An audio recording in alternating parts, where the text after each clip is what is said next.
Você tem medo do silêncio? Não do barulho que falta, mas do que aparece quando você para. Pensa comigo. Quando foi a última vez que você ficou completamente sozinho, sem celular, sem música, sem nada para fazer? Apenas você e seus pensamentos. 5 minutos. Consegue lembrar? Vivemos a era mais estimulada da história humana. Notificações a cada segundo, séries infinitas, scroll sem fim. Produtividade, otimização, crescimento pessoal, networking, conteúdo, sempre mais conteúdo. E no meio disso tudo, perdemos algo ancestral, algo que nossos avós tinham e nós não: a capacidade de não fazer absolutamente nada. Hoje vamos falar sobre o vício mais aceito, mais celebrado da modernidade: o vício em estar ocupado. E por que a cura pode ser mais assustadora que a doença? Blaise Pascal, matemático e filósofo francês do século XVII, escreveu algo que deveria estar gravado em cada smartphone do planeta. Toda a infelicidade do homem vem de uma só coisa: não saber ficar quieto num quarto. Isso em 1670, 350 anos antes do Instagram. Ele percebeu algo brutal sobre a condição humana. Nós fugimos de nós mesmos, constantemente, desesperadamente. Trabalho, academia, festas, Netflix, Instagram, TikTok, podcast enquanto dirige, música enquanto corre, série enquanto come, scroll enquanto espera o elevador. Nunca, absolutamente nunca, estamos sozinhos com nossos pensamentos. Por quê? A resposta é simples e aterrorizante, porque o tédio revela algo insuportável. Você, sem disfarces, sem filtros, sem narrativas, suas escolhas reais, seus arrependimentos que você enterra, suas perguntas sem resposta, aquele relacionamento que acabou, aquele sonho que você abandonou, aquela versão de você mesmo que prometeu ser e nunca foi. A hiperatividade não é sucesso, é anestesia, é tapa-buraco existencial. O filósofo coreano Byung-Chul Han escreveu um livro chamado Sociedade do Cansaço. O diagnóstico é devastador. Nós não somos mais explorados por um patrão externo. Nos tornamos nossos próprios capatazes. Exploramos cada segundo de vida para produzir algo, otimizar algo, melhorar algo. Acordamos e já checamos e-mails. Café enquanto ouve podcast de empreendedorismo. Academia antes do trabalho. Trabalho, almoço rápido, mais trabalho. Happy hour para fazer networking. Chega em casa, série educativa. Livro de autoajuda antes de dormir. Aplicativo para rastrear o sono. Até o descanso virou performance. Meditação gamificada com streak de dias, sono rastreado e pontuado. Lazer produtivo. Fui viajar, mas aproveitei para fazer um curso online. A pergunta que ninguém faz: quando foi a última vez que você fez algo completamente inútil? Algo que não agrega, não desenvolve, não otimiza, não gera conteúdo. Apenas é. Nunca paramos. Porque parar dói. Porque quando você para, 3 segundos depois vem aquela pergunta maldita: e agora? O que eu faço? E a resposta honesta é: nada. Você não faz nada. Você só existe. E isso a gente não aguenta. Mas os filósofos, principalmente os existencialistas alemães, sabiam algo que a cultura da produtividade quer esconder de você. O tédio não é o inimigo, é o portal. Martin Heidegger, um dos pensadores mais complexos do século XX, dedicou um curso inteiro ao conceito de tédio. Para ele, o tédio profundo, não aquele de esperar o ônibus, mas o tédio existencial, é uma das experiências metafísicas mais raras e importantes da vida humana. É o momento em que a realidade perde o sentido automático. Você está ali, vivo, consciente, mas de repente tudo parece vazio. As tarefas, os objetivos, os planos, tudo perde o peso. E surge a pergunta primordial: eu existo? Mas por quê? Para quê?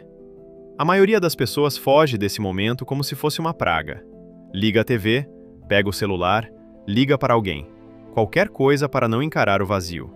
Mas Heidegger dizia: é justamente nesse vazio que você pode se encontrar de verdade. Schopenhauer foi ainda mais cruel. Ele disse: a vida oscila como um pêndulo entre dor e tédio. Quando não estamos sofrendo ativamente, estamos entediados. E o tédio é insuportável porque nos força a encarar o nada que está por baixo de todas as nossas distrações.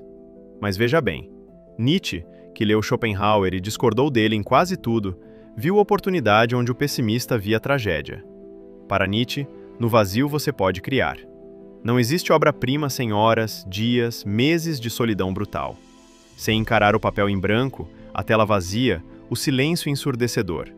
Não existe autoconhecimento real sem encarar o nada e perguntar: quem eu sou quando não estou fazendo nada? O tédio não é ausência de vida, é vida sem filtro.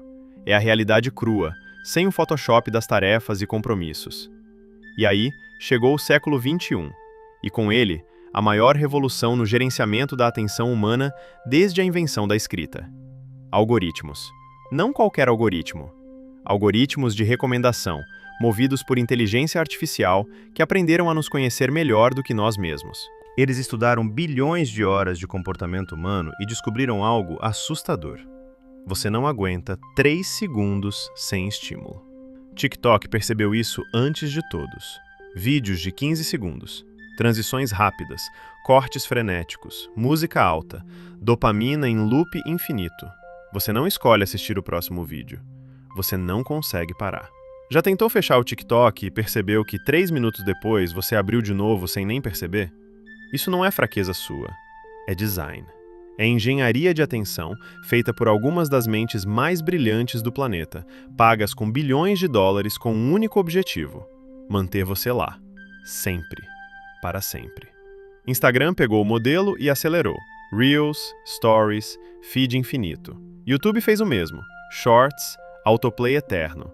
Twitter, agora X, é um cassino de indignação. Você nunca sabe qual tweet vai te dar o próximo hit de raiva ou validação. E funciona. Cal Newport, cientista da computação e autor de Deep Work, faz uma distinção fundamental: trabalho profundo versus trabalho superficial. Trabalho profundo, concentração total, sem distrações, criando algo de valor real. Trabalho superficial, e-mails, reuniões, tarefas administrativas, scroll. Adivinha em qual você passa 90% do seu tempo? Vivemos na superfície perpétua, incapazes de mergulhar, sempre pulando de uma coisa para outra. Resultado? Nunca estamos realmente presentes, sempre pensando no próximo estímulo, no próximo vídeo, na próxima notificação. Você está com alguém, mas pensando no celular. Está trabalhando, mas com 10 abas abertas. Está assistindo um filme, mas no celular ao mesmo tempo. Somos viciados em fuga. E como todo vício, você só percebe quando tenta parar. Faz um teste agora, se você tiver coragem. Fique 10 minutos parado, sem celular, sem música, sem nada. Apenas você e o silêncio. Aposto que não dura 3 minutos antes de sentir aquela coceira, aquela ansiedade, aquele desespero mínimo. Preciso checar algo, preciso fazer algo. Jenny Odell, artista e escritora americana, publicou em 2019 um livro chamado How to Do Nothing, Como Não Fazer Nada. O argumento central é simples, mas devastador. A atenção é o recurso mais escasso e valioso da nossa era. Não é tempo, não é dinheiro, é atenção. E você deu a sua de graça. Para algoritmos, para chefes, para notificações, para pessoas que você nem conhece. O custo disso? Relacionamentos superficiais. Você está com as pessoas, mas não está realmente ali. Trabalho sem profundidade. Você trabalha 8, 10, 12 horas por dia, mas não produz nada realmente significativo. Vida sem memória. Porque memórias precisam de presença. E você nunca está presente. Está sempre no próximo clique, no próximo scroll, no próximo vídeo. Søren Kierkegaard, filósofo dinamarquês do século XIX, escreveu: a ocupação constante é uma forma de fuga de si mesmo. Lê de novo. Você não está ocupado porque é importante. Você não está ocupado porque tem muitas responsabilidades. Você está ocupado porque tem medo. Medo de parar e perceber que talvez não esteja vivendo a vida que quer. Medo de encarar as perguntas difíceis. Estou feliz? Meus relacionamentos são reais? Meu trabalho importa? Eu importo? É mais fácil estar ocupado. Sempre tem uma tarefa. Sempre tem um e-mail. Sempre tem algo para otimizar. E enquanto você está ocupado, não precisa responder essas perguntas. Então, o que fazer? Não existe hack. Não existe produtividade para otimizar o tédio. Não existe aplicativo para melhorar seu nada. Existe só uma coisa: parar. Radicalmente. Intencionalmente. Parar. Sentar sem objetivo. Caminhar sem podcast. Olhar pela janela sem culpa. Os monges budistas praticam algo chamado zazen. Sentar em silêncio até a mente gritar, até os pensamentos explodirem, até a ansiedade chegar ao limite, e depois, aquietar. Não é paz instantânea, não é iluminação, é treino. Treino para existir sem precisar fazer algo o tempo todo. Treino para perceber que você não é a soma das suas tarefas. Treino para redescobrir algo óbvio, mas esquecido. Você existe. E isso por si só já basta. Não precisa provar nada. Não precisa produzir nada. Não precisa otimizar nada. Você pode simplesmente ser. E talvez, só talvez, quando você parar de fugir do tédio, vai descobrir algo do outro lado. Não respostas, não soluções, mas você, de verdade, sem filtro, sem performance, sem narrativa para vender. Apenas você, cru, real, presente. E é assustador, mas é liberdade. O vício em estar ocupado vai te matar devagar. Não com drama, não com dor aguda, mas com ausência. Você vai atravessar décadas sem nunca ter realmente vivido, sem nunca ter estado presente, sem nunca ter se conhecido de verdade. Vai ser aquela pessoa no leito de morte que olha para trás e percebe: estava sempre ocupado demais para viver. Então hoje, agora, tenta algo radical. 10 minutos. Sozinho. Sem nada. Sem celular. Sem música. Sem tarefa. Vê o que aparece. Talvez seja ansiedade. Talvez seja medo. Talvez seja vazio. Ou talvez seja você.